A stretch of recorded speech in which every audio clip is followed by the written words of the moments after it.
Okay, the next one, I actually have a background, but you don't to use, just so it looks a little bit more interesting.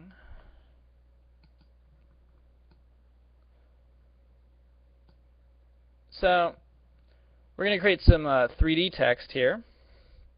So I'm going to grab my text tool, grab white, and we're going to use a font, in this case called Angel Tears. Once again, that's located in the source file. So I'm just going to say hello, and maybe I'll make it a little bit bigger. This particular font, you have to really pump up the size for some reason. And what we're going to do is, once we create the text and kind of set up the size we want, I'm going to take the layer, I'm going to go to my layer styles. Pull this off so you can see a little bit better.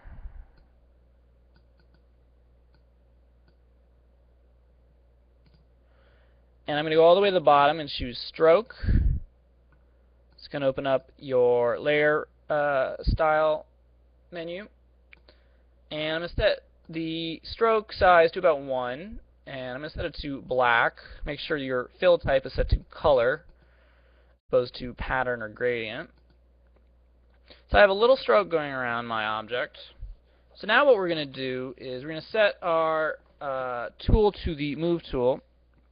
And I'm going to hold down the Option key on a Mac, the Alt key on a PC, and while holding down Alt, I'm going to our Option, I'm going to hit the left arrow and the top arrow at the same time. And you see it makes that copy here in my layer palette, and it also kind of creates sort of an extrusion effect where the kind of looks like I'm getting this nice thickness here. And I'm going to do that. I'm going to keep doing that. I'm going to hold down Option and left and top at the same time.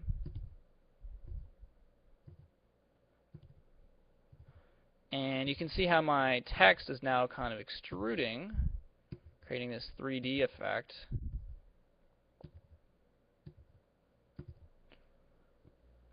And so there you go. So as you can see, now I have all these extra, text layers. What I'm going to do is I'm going to go to my layer palette, select the bottom one, hold down Shift, select the top one, and then merge them all together by using Command E or Control E on a PC. And so now they're all merged into one piece of text. And there you go, a nice easy way to make 3D text. You don't have, in this case I went, when I was extruding it, I was extruding it to the upper left. You can actually extrude it in different directions. So for instance, I have an example here. Here's another example I did where I extruded, instead of, in this example, I extruded it to the upper right as opposed to the upper left.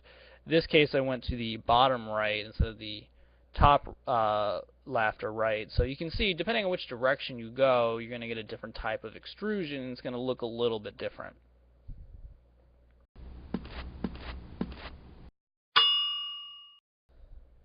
So the last thing I'll show you is what I call vanishing point text.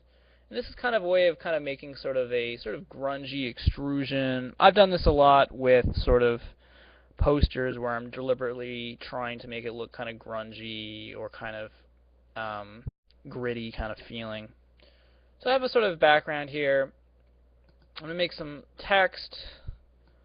I'm going to use a text called 28 Days Later, which is kind of a very grungy kind of font.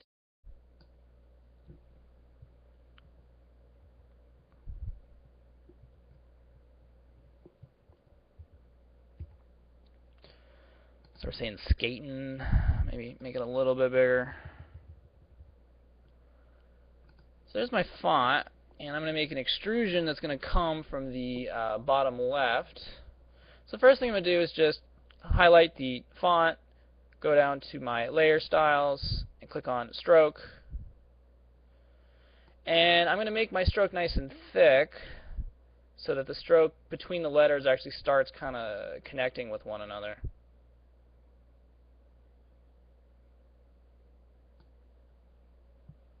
It's about 13 in this case. Then what I'm going to do is underneath that layer, I'm going to make a blank layer just by clicking on the Create New Layer option here.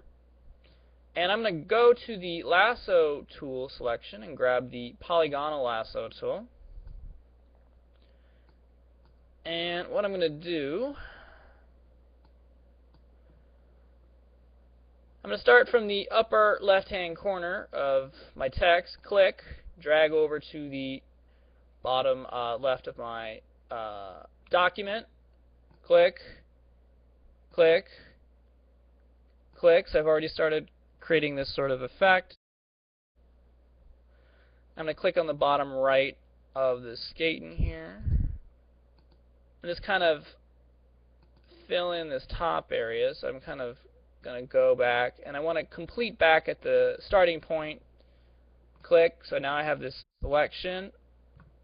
Grab my paint bucket tool, fill it with black. Deselect by hitting Command D or Control D, and there you go. Now I have this nice kind of extrusion, like this is extruding from this sort of unknown origin point in the bottom left-hand corner. To keep these together, you can either make a folder for them, so they work as kind of a folder, or you can just merge them together just by Command E. So now I have one piece of text that I can kind of maneuver around. Thanks for watching the Personal Online Tutor podcast. If you have any suggestions for tutorials or techniques you'd like to learn, please email them to personalonlinetutor@gmail.com. For more tips and techniques, follow us on Twitter at personalontutor. To learn more about online classes in Adobe Photoshop or personal tutoring in Adobe Photoshop, please visit personalonlinetutor.com.